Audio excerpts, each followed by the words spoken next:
अब वो वही समय चल रहा है कि धैर्य बध रहा है और फिर धैर्य टूट रहा है। छात्र लगातार अब ये सोच रहे हैं कि जो रिजल्ट तो तैयार हो चुका है, बहुत सारे छात्र फोन करते हैं सर क्या वास्तव में रिजल्ट तैयार हो चुका है? तो बिल्कुल रिजल्ट तैयार हो चुका है। 15 तारीख को रिजल्ट आने की पूरी संभावना है।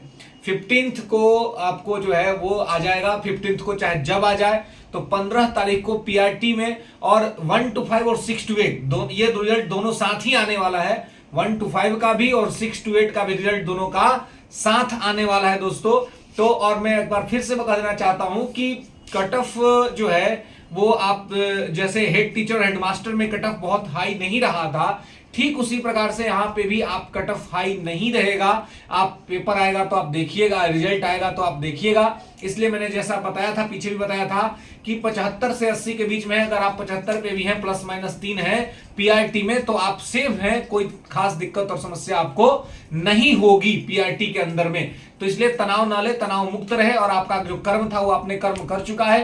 रिजल्ट की बारी है, ऑलरेडी रिजल्ट आने में बहुत सारा समय लग चुका है। अब आयोग और सरकार को चाहिए कि ज्यादा विलंब ना करे और रिजल्ट जल्द से जल्द दे छात्रों के लिए।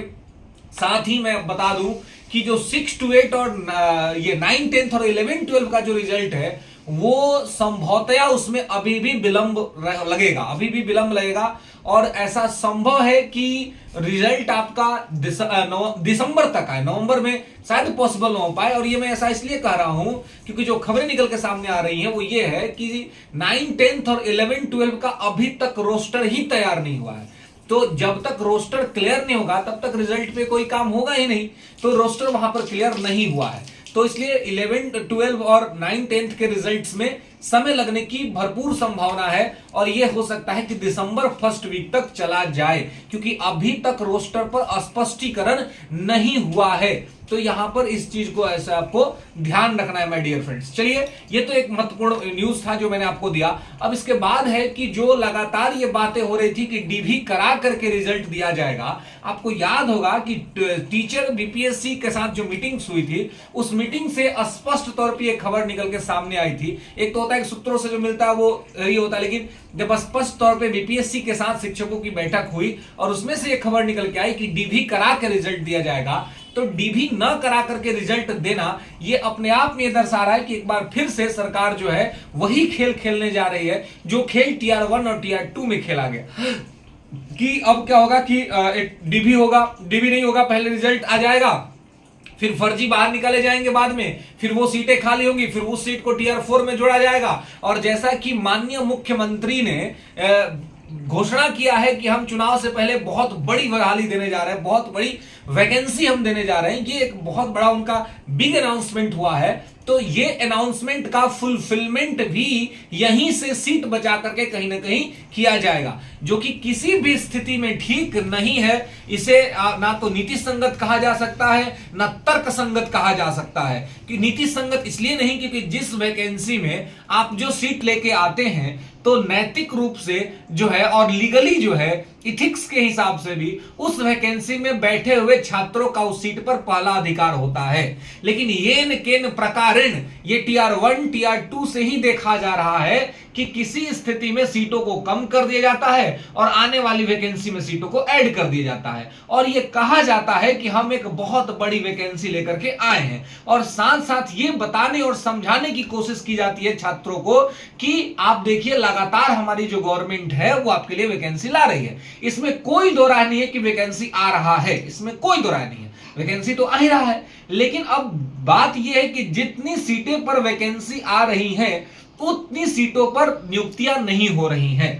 तो एक तो उतनी सीटों पर नियुक्तियां नहीं हो रही हैं, और डीवी पहले नहीं होने के वजह से फर्जी लोग जो ज्वाइन कर ले रहे हैं वो 2-3-4 महीने की जॉब के बाद उनको भी निकाल दिया जा रहा है। तो एक बड़े स्तर पर सीटें बच रही हैं, और इसके वजह से जो योग्य विद्यार्थी हैं, जो छात्र हैं, जिनके पास की पूरी संभावनाएं हैं कि वो रिजल्ट निकाल सकते हैं, वो फर्जी शिक्षक बहाली होने के वजह से वो छट जाते हैं और उनका नहीं हो पाता है।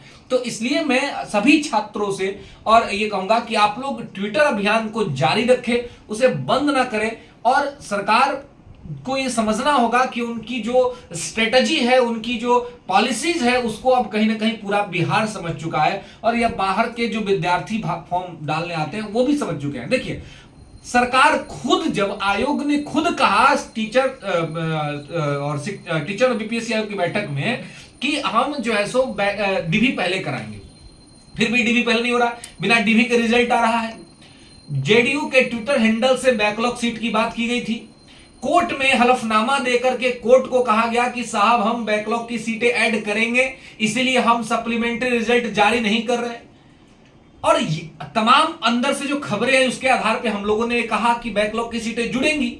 लेकिन अब ये सारे लोग अपने स्टेटमेंट से पीछे हट जा रहे हैं, सरकार अपनी बातों से मुकर जा रही है।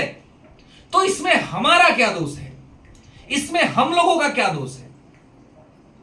अगर हमें करना होता, हमारे पास ये पावर होता, तो अविलंब हम लोग ये काम कर देते। लेकिन व्यवस्था जिनके पास पावर है, जो ये कर सकते हैं, वो स्टेटमेंट देने के बाद भी अपने बातों से बदल जा रहे हैं, छात्रों के भविष्य के साथ खिलवाड़ कर रहे हैं, गरीब वंचित कमजोर छात्रों का रिजल्ट छीन रहे हैं उनके हाथों से। तो ये गलती क्या हमारी गलती है? हमने आपको न्यूज दिया, जो वहां पे हो रहा था वो बताया, लेकिन वही लोग मुकर गए, वही लोग पीछे हट गए। तो आप बताइए इसमें हमारा क्या दोष है? तो इसलिए इस चीज को ध्यान रखिएगा। पीआरटी वाले और 6 to 8 वाले तैयार हो जाए, उनका रिजल्ट आ रहा है। फिर मिलेंगे अगले वीडियो में